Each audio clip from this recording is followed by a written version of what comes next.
पाकिस्तान में 8 फरवरी को वोटिंग हुई है और 2 दिन गुजरने के बावजूद पूरे नतीजे नहीं आ पाए हैं। ऐसी व्यवस्था से और भी क्या उम्मीद की जा सकती है आखिरकार? अब तक 265 में से 255 सीटों के नतीजे आ चुके हैं और सबसे आगे इमरान खान के निर्दलीय उम्मीदवार हैं जो अब तक 100 सीटें जीत चुके हैं।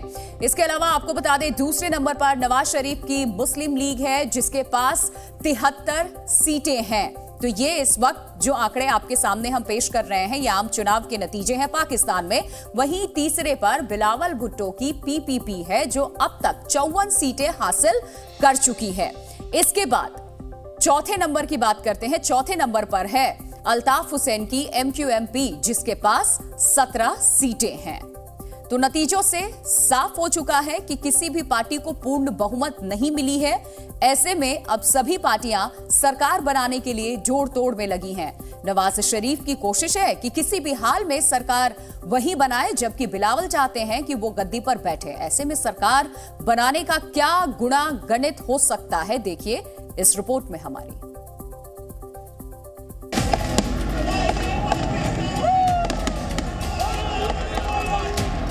मैंने शहबाज शरीफ साहब की ड्यूटी लगाई है और आज ही मोहतरम आसिफ जरदारी साहब से मुलाकात करें और मोहतरम मौलाना फजलुर रहमान साहब से मुलाकात करें, एमक्यूएम के साथ मुलाकात करें कि हम सब मिलकर इस भंवर से किश्ती को निकालें।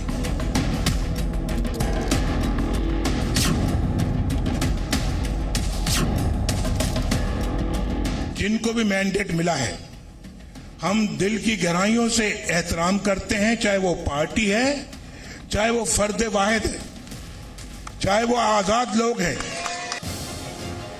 नवाज के आदेश के मुताबिक शहबाज शरीफ ने बिलावल के पिता आसिफ अली जरदारी और मौलाना फजलुर रहमान से मुलाकात की। संभव है कि नवाज की पार्टी PMLN और बिलावल की पार्टी PPP मिलकर नई सरकार बनाएं। यानी पाकिस्तानी पॉलिटिकल लीग में सीटों का शतक लगाने के बावजूद इमरान खान मैच हार चुके हैं। मतलब साफ है कि आर्मी चीफ मुनीर जो चाहते थे पाकिस्तान में वही हो रहा है। सेना ने साम दाम दंड भेद के साथ इमरान खान को अपनी गुगली में फंसा लिया है।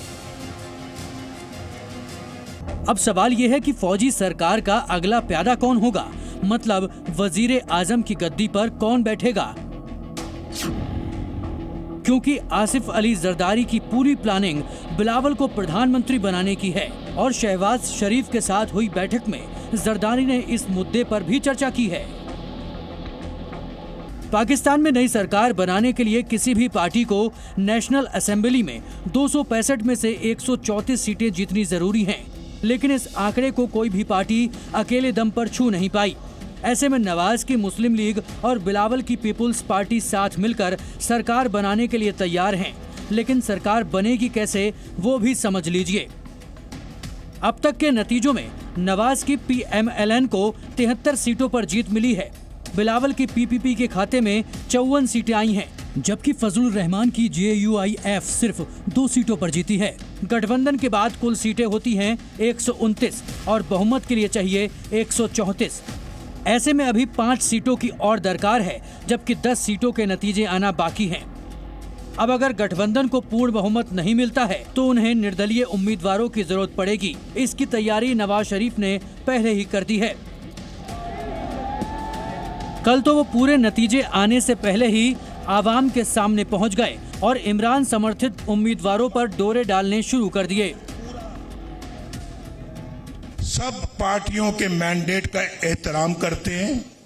जिनको भी मैंडेट मिला है, हम दिल की गहराइयों से एहतराम करते हैं, चाहे वो पार्टी है, चाहे वो फर्द वाहिद है, चाहे वो आजाद लोग हैं।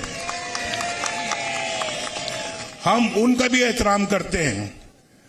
हम उनको भी दावत देते हैं कि इस जख्मी पाकिस्तान को मुश्किलात से निकालने के लिए आओ, हमारे साथ बैठो।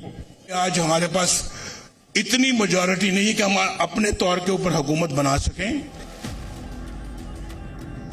आर्मी का सपोर्ट मिलने की वजह से नवाज शरीफ और उनकी पार्टी के नेता जीत को लेकर जोश से भरे हुए थे।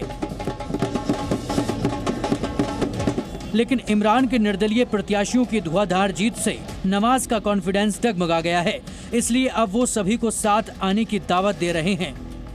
खैर, देखने वाली बात होगी कि निर्दलीय प्रत्याशी नवाज का ऑफर कबूल करते हैं या अपने कैप्टन के वफादार रहते हैं। ब्यूरो रिपोर्ट, जी मीडिया। जी न्यूज़।